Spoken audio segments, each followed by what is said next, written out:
Bonjour à tous, encore deux choses à savoir au niveau des probas conditionnels.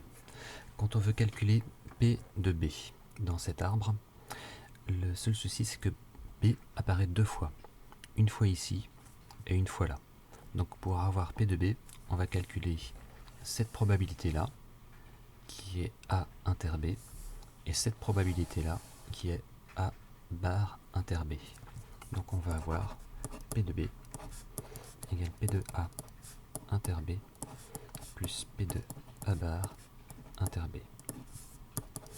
P de A inter B, on multiplie les probas, 4 sur 52 fois 1 quart, plus celle-ci, 48 sur 52 fois 12 sur 48. Les 4 se simplifient, 1 sur 52 plus les 48 se simplifient, 12 sur 52 égale 13 sur 52. Au passage, on retrouve la probabilité qu'on avait calculée à la main, si je puis dire, de probabilité de tirer un cœur, 13 cœurs sur un total de 52 cœurs. Deuxième chose à savoir, pour calculer P de B pour calculer P de A sachant B, P de A sachant B, je vous rappelle que le contraire, quand on a P de B sachant A, P de B sachant A est ici.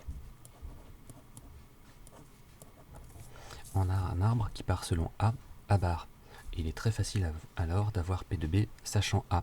C'est celle qui est ici. Sachant que je suis ici en A, la probabilité de B, c'est celle qui est sur la branche.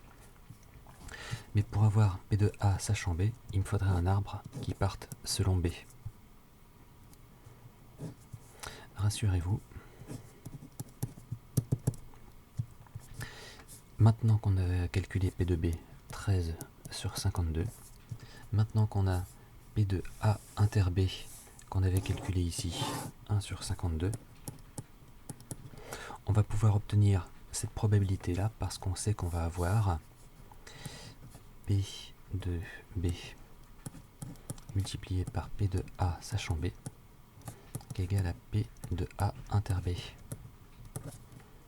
c'est-à-dire 13 sur 52 multiplié par P de A sachant B égale 1 sur 52. Et par une division, on va pouvoir obtenir P de A sachant B. 1 sur 52 divisé par 13 sur 52, ça égale 1 sur 52 fois l'inverse. Et on se retrouve avec un 13e. Voilà.